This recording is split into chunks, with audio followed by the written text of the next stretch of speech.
Hi guys, today I'm gonna make some Bun Bo Hue for my family. This is the second time I'm making this. The first time my family really loves it. And so today I'm in the mood, so let's go make some Bun Bo Hue. And for the broth, what I use is the Instant Pot. I put some spare ribs instead of the pork leg, because my family doesn't eat pork leg, with a beef shank, some lemongrass, a piece of ginger, and 1 or 2 pieces of pineapple with some rock sugar and water. And I choose the beef stew option to cook my broth. As you can see, I left the meat in there for too long after it's done, so the beef is a little bit too tender, but that's okay because I am cooking a second piece later for it to be more chewy than this one. This one is also good, but for Bun Bo Hue, you want it not too tender like this. As you can see, the meat is falling apart. Now I'm putting it out to the big pot so I can add more broth, since the Instant Pot is not going to be enough for the broth for my whole family. I also forgot to mention that I put 1 big onion into the broth. Every time I cook any broth, I put an onion because that makes the broth a lot sweeter and more juicy. And as you know, the Instant Pot doesn't have much room, so it won't be enough for me and my family.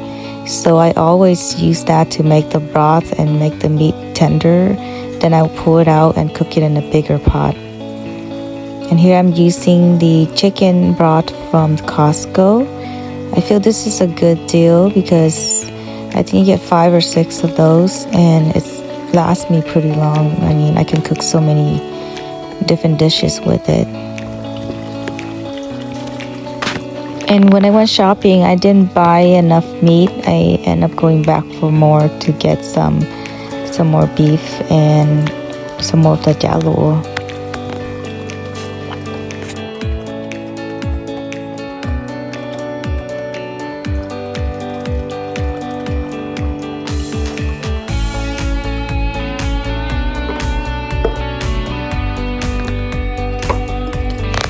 I also added some water to the broth because just using chicken broth alone will not be enough.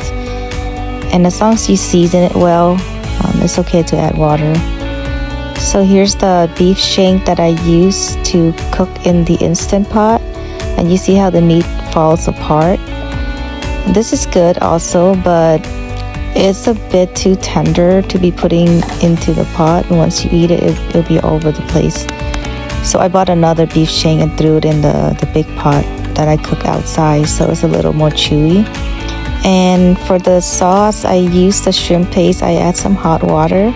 I'll mix it, and this is what I put into the Bun Bo Hue broth to give it some of the Vietnamese flavor.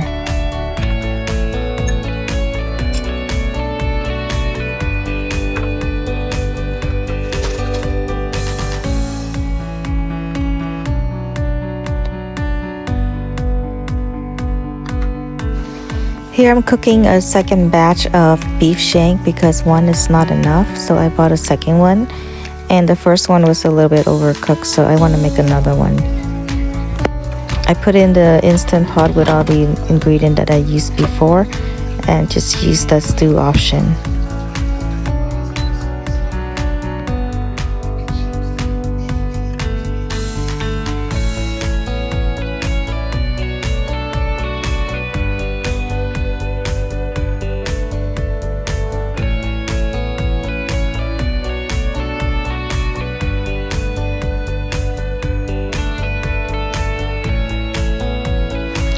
And now I'm stir frying some onion, lemongrass, and some of the Bun Bo Hue herb that I have from the jar and the bags. I just add it with some oil and stir fry it. While I'm doing this, in the back I'm boiling a pot of water to cook the noodles. I used a big strand of noodle for Bun Bo Hue. And normally when you boil noodle, you want to keep stirring or else it will stick to the bottom. I usually add some oil to my noodle water so it doesn't stick together. Once I'm done with the stir fry, I put in the broth of water and I make sure I get off all the oil because that would make the broth very pretty on the top. So here I'm adding some more Bun Bo Hue spices because I like it more flavorful. This is a banana flour which I bought from the Asian grocery store. It might be rare to find and you can do without this. What you do is you peel out each of the petal and you throw away the small bananas and you slice it into thin pieces. Once you're done, you will soak it into salt water to get rid of the tart taste. And when you do that, make sure you squeeze it so it becomes soft after a while.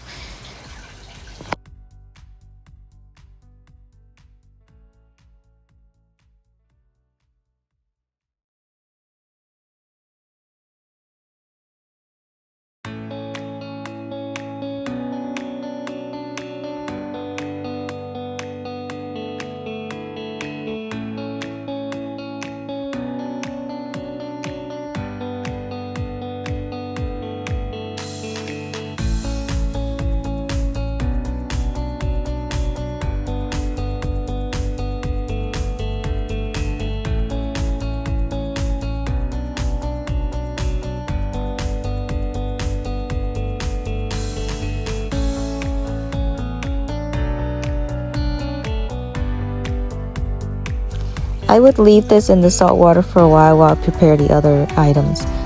This is a Vietnamese chả lúa. It's made out of ground pork and it's steamed. And some has black pepper, which is this one, and some doesn't. So you can get it from the Vietnamese fast food store if there's one around. If not, you can also get it from the grocery stores, usually in the frozen section. This is the meat that I'll put on top of the Bun Bo Hue. And for the noodle, once you think it's done, the way to check is to get one of the strand and try to break it with your nails. And if it breaks very easily and soft, that means the noodle is ready. And as you can see, even though I'm very careful, the noodle still gets stick to the bottom of the pot and it's very hard to clean out. So what I do is I would just soak it with some water for a while and use a big spoon to scrub it out later. For the noodle, I drain it in container like this and make sure you stir it around with cold water before you stick your hand in there, because even though the top of the noodles seems like it's cold, the middle can be very hot and it can burn your hand. Once this is done, I'll set it aside to let it dry. What my mom normally do is she put it in a plastic container, cover it with plastic sheets and put in the microwave for 5 minutes. This will dry up all the water, but I don't need to do this.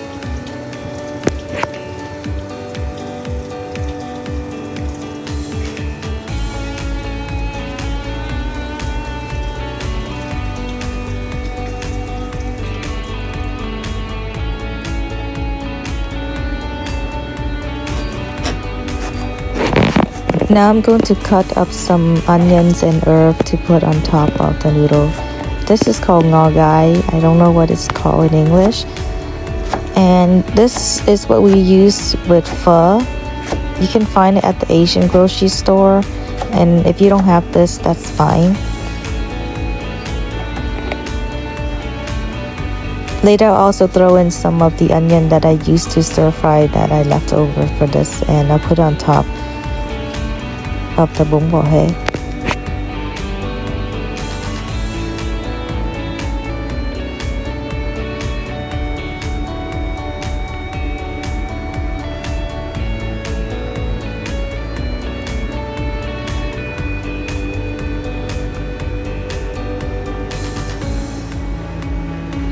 Cooking does seem like there's many pieces that you have to put together and very time consuming.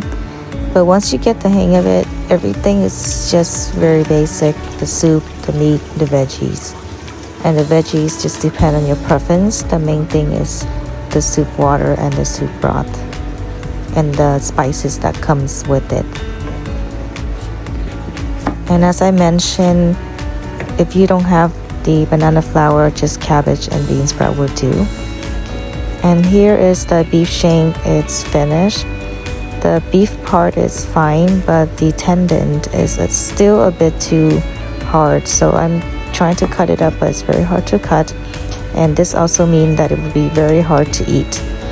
So I'll add these tendon to the soup broth while it's boiling, and I'll cook it along with the boiling water some more so it get more tender. I'm not a big fan of beef tendon, but I heard it has a lot of good collagen, so it's probably good to be eating some. And here the broth is done.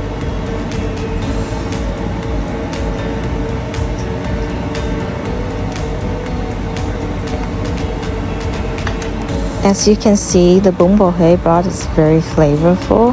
It looks like it's spicy, but it's not really spicy. So once it's done, I add the noodle to the bowl with the meat and the jello, and then I will pour the broth over. Then when you're ready to eat, you just add in the veggies and the herbs. Make sure when you're eating, the broth is boiling once you put it onto the bowl, because that's the only way that it will make the noodle and the meat hot. If you want it hotter, you can also warm up the noodle a bit inside the bowl before you add the broth to it. But make sure you're adding boiling broth instead of the one that's not boiling, because what's soup when it's not super hot?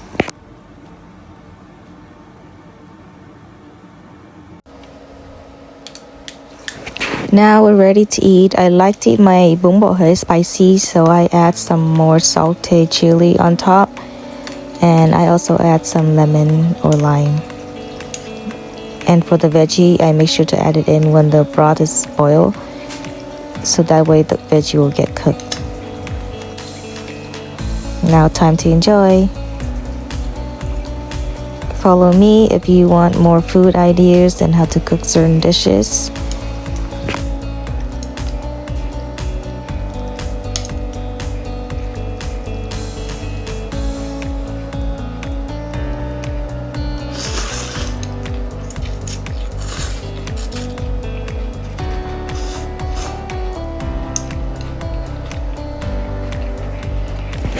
Don't forget to subscribe and follow my channel, and until then, I'll see you next time. Bye.